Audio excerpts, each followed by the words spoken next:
সরাসরি গিয়ে বাচ্চাদের অ্যাটাক করছে তাদের ব্রেনে। 1985 সালে নাকি কোনো একটা মহারাষ্ট্রের কোনো একটা চান্দিপুরা নামে একটা গ্রাম ছিল, সেইখানে এই ভাইরাসটা দেখা দিয়েছিল। প্রচুর প্রচুর বেশ কয়েক বছর ধরে সেই গ্রামে নাকি ভীষণ এই ভাইরাসে সবাই আক্রান্ত হয়েছে, সেখান থেকেই এর উৎপন্ন, আর তার জন্যই এর নাম হয়েছে চান্দিপুরা ভাইরাস। এই ভাইরাস আমাদের পিছু ছাড়ছে না, মানে সেই যে 2020 থেকে, মানে আমি 20টাই এত করে মনে আছে কেন, কারণ হচ্ছে 20 সালে আমার বেবি হয়েছিল, আর ওই সময়ই আমি কিন্তু হসপিটালে ফার্স্ট অ্যাডমিট হয়েছিলাম। সেই সময় ফার্স্ট কলকাতায় করোনা ঢুকেছিল, মানে সে যে আতঙ্কে দিন কাটিয়েছিলাম, সে আতঙ্ক যেন এখনও পিছু ছাড়ছে না। তবুও তো মনে হচ্ছিল সে আতঙ্কটা নেওয়া যাচ্ছিল, কিন্তু এখন যে আতঙ্ক এসছে সেটা মনে হচ্ছে আমি আর নিতে পারছি না। কারণ ফোন খুললেই সেই এখন যে ভাইরাস বেরিয়েছে, চান্দিপুরা ভাইরাস। চান্দিপুরা ভাইরাস ঠিক শুনেছেন, কারণ এখন হয়তো কলকাতায় সেরকম এর নাম শোনা যাচ্ছে না, কিন্তু যেখানে যেখানে শোনা যাচ্ছে, এইরকম করোনাও প্রথমে কলকাতায় শোনা যাচ্ছিল না, কিন্তু দেখুন কি অবস্থা হলো। সেই জন্যই বলছি, আবার এটা হলো তো হলো, এটা বেশি আবার বাচ্চাদের অ্যাটাক করছে, মানে ছোট বড় সব মিলিয়ে প্রত্যেক ঘরেরই বাচ্চা আছে, আর যার হোক অসুখ বিসুখ মেনে নেওয়া যায়, কিন্তু এই বাচ্চাদের কথা যেখানে আসে না, সেখানে আর মানে কিছুই বলার নেই, মানে তার আর দুঃখের কী শেষ থাকে। এইরকমই চান্দিপুরা ভাইরাস এখন এসছে।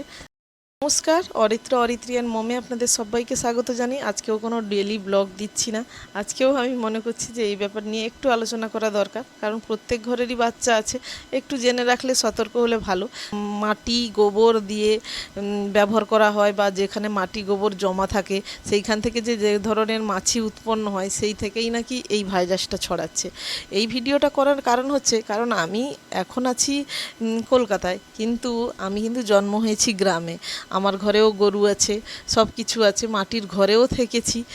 তাই জন্য আমার বাপের বাড়ি যেহেতু এখনও গ্রামে, সেখানে আমার বাপের বাড়িতেও গরু আছে, তাই গোবর মাটি এসব নিয়েই তো নাড়াচাড়া করা হয়। তো আমাদের কলকাতায়ও গরু দেখতে পাওয়া যায়, সে নিয়ে কথা নয় যে গ্রামেই হবে শহরেই হবে না, কিন্তু সেটাই আমার শুধু জানানোর এইটুকুই উদ্দেশ্য, যে যাতে সবাই একটু সতর্ক থাকে বাচ্চাদের নিয়ে অন্তত।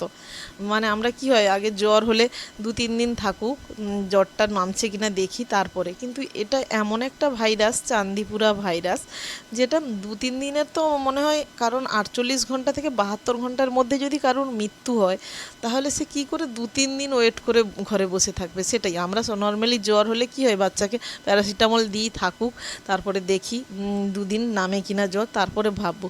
কিন্তু না, এটা নাকি 48 ঘন্টা থেকে 72 ঘন্টার মধ্যে মানে বাচ্চা মারাই যাচ্ছে। পরিমাণে ছড়িয়েছে গুজরাট, মধ্যপ্রদেশ আর রাজস্থান, এই 3টা জায়গায় নাকি খুব ছড়িয়েছে। এবারে আমরা তো করোনাও তো শুনেছিলাম যে এখানে ঢুকবে না, এখানে ঢুকবে না, কিন্তু দেখুন যে কোনো হোক দিয়ে তো ঢুকিয়ে গেল ভাইরাস। মানে করোনার পর থেকে আমরা আর কোনো রকমে কোনো কিছু ভাবতে পারি না, যে যা কিছুই হতে পারে।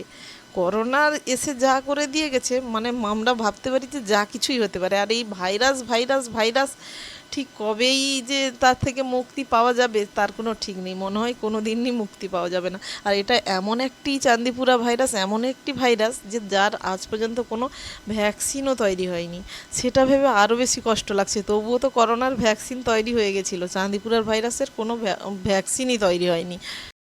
তবুও করোনা তো মানে তো বয়স্ক মাঝবয়সী ওদের অ্যাটাক করছিল, যে তারা জীবনটাকে কিছুটা উপভোগ করেছে। কিন্তু এই চান্দিপুরা ভাইরাস কি হয়েছে না, 15 বছরের নিচে, 14-15 বছরের নিচে সবাইকে হচ্ছে, সব বাচ্চাদের।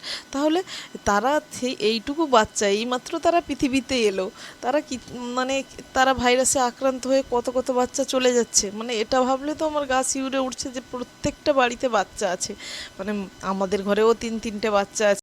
সরাসরি বাচ্চাদের উপর অ্যাটাক হয়ে তাদের সরাসরি মাথায় অ্যাটাক করছে, দিয়ে তাদের নাকি নার্ভাস সিস্টেমটাকেই পুরো ড্যামেজ করে দিচ্ছে। তাহলে তবুও তো করোনা একটা ছিল, যে ফুসফুসের ওপর নানা গিয়ে অ্যাটাক করতো, তারপরে শরীরে ছড়াতো। যদি মানুষের যদি ব্রেনে অ্যাটাক করে, তাহলে আর তার কোনো থাকে, মানে ব্রেনেই দিক দিয়েই তো সব কিছু চলে, যদি সেই সিস্টেমটাকে সে যদি অ্যাটাক করে নেয়, তাহলে আর কি থাকবে বলুন। এটাই সব থেকে ভয়ের। ভাইরাস হলেই যেন সব লক্ষণগুলো একই, এটাতেও সেই প্রচুর জ্বর আসবে, সেই বমি হবে, তাহলে মানুষ বুঝবে কি করে কোনটা ভাইরাস কোনটাই। তাই সতর্ক বলে আমি অনুরোধ করছি যে কারোর ঘরে কোনো বাচ্চার জ্বর হলে অন্তত সরাসরি আগে ডাক্তারের কাছে যায়। আগে তো তবুও 2 দিন 3 দিন দেখে যে এটা নর্মাল ফিভার হলে তো 2 দিনের মধ্যে নেমে যায়, 3 দিনের মধ্যে নেমে যায়, কিন্তু এটা তো সেটা হচ্ছে না। তাই এখানে হয়তো এখন দেখা যাচ্ছে না আমাদের কলকাতায়, কিন্তু দেখতে পেতে কতক্ষণ। তা সেই জন্যই আমার এই ভিডিওটা করা, যে সব যাতে বাচ্চারা ভালো থাকে অন্তত।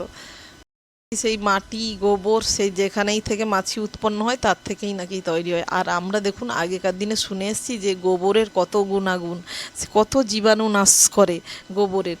গোবর মাটি দিয়ে ন্যাতা দিলে অনেক সুন্দর, মানে সে স্বাস্থ্যকর জায়গা সেগুলো, মানে সেগুলো জীবাণু নাশক হিসাবে আমরা ছোট থেকে জেনে এসেছি, যেহেতু গ্রামে মানুষ তো ছোট থেকে জেনে এসেছি যে গোবরের অনেক মাহাত্ম্য। আর আজকে দেখুন এসে জানছি কি গোবর থেকেই ভাইরাস তৈরি হচ্ছে। মানে কী ভাববো, কী বা সব চিন্তা ভাবনাকে আমাদের ওলট পালট করে দিচ্ছে।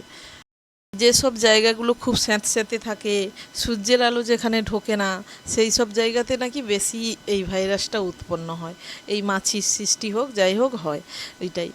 এই জন্য বলছি যে সব বাচ্চাদের ফুল স্লিভ জামা পরিয়ে রাখবেন, যেখানে মাছি মশা যাতে তৈরি না হতে পারে, এই জন্য জল যাতে না জমতে পারে চারদিকে একটু খেয়াল রাখবেন ঘরের চারদিকে। গ্রামের দিকে তো মানে আমি মানে দেখে এসছি তো যে চারদিকেই গোবর পড়ে থাকে, এখানে গেলে গোবরের গন্ধ, ওখানে গেলে গোবরের গন্ধ। সেই জন্যই আমি ভাবলাম যে আমার ভিডিওটা যদি আমার বাপের বাড়ির কাছে সবাই দেখে, তাহলেও তারা আমি তো জনে জনে গিয়ে বোঝাতে পারছি না, যদি আমার ভিডিওর দ্বারা কিছুজন উপকৃত হয়, একটু সতর্ক হয়, তাহলে যদি একটু সতর্ক হলে যদি তারা বাচ্চাকে অন্তত জ্বর হলে যাতে ডাক্তারের কাছে নিয়ে যেতে পারে সঠিক সময়ে। এদের তো টাইম দিচ্ছে না, তবুও তো করোনা 14-15 দিন ধরে একটা ছিল। এই যদি 48 থেকে 72 ঘন্টার মধ্যে যদি মানুষের এই অবস্থা হয়, তাহলে সে কি করবে, তার সাথে সময় বা কই। এই জন্য আমাদের গ্রামে অনেক অনেক মানুষরা আছে যারা কি হলে জ্বর হলে বা সামান্য গ্রামের ডাক্তার থেকে একটু, গ্রামে যারা ওষুধ দেয় সেই সব ডাক্তার থেকে এসে ওষুধ আনি খাইয়ে দেয়, তাদেরকে একটু সতর্ক করার জন্য আমার এই ভিডিওটা। দয়া করে শেয়ার করবেন ভিডিওটা, ভালো লাগলে লাইক করবেন, আর কমেন্টে জানাবেন আপনাদের কি মতামত।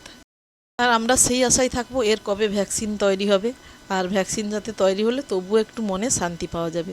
কি এলো আবার করোনা থেকে চান্দিপুরা ভাইরাস, করোনা থেকে চান্দিপুরা ভাইরাস, আর কি কি ভাইরাস আমাদের সম্মুখীন করতে হবে। যত দিন দিন যাচ্ছে সমাজের উন্নতি হচ্ছে, তত যেন নতুন নতুন জীবাণু ভাইরাস এসে মানুষকে অ্যাটাক করছে।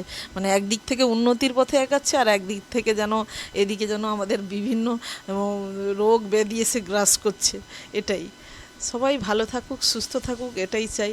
আজকের মতো ভিডিওটা এখানেই শেষ করলাম। সবাই ভালো থাকবেন, সুস্থ থাকবেন, বাচ্চাদের খেয়াল রাখবেন, বাচ্চারা যাতে সুস্থ থাকে, কারণ বাচ্চারাই আমাদের আগামী প্রজন্মের ভবিষ্যতের আগামী প্রজন্ম। ওদেরকে সুস্থ করে রাখা তো আমাদের কর্তব্য, আমাদের এই সমাজের কর্তব্য, কারণ সমাজের জন্য তাদেরকেই দরকার। সবাই ভালো থাকবেন, সুস্থ থাকবেন, বাচ্চাদের খেয়াল রাখবেন।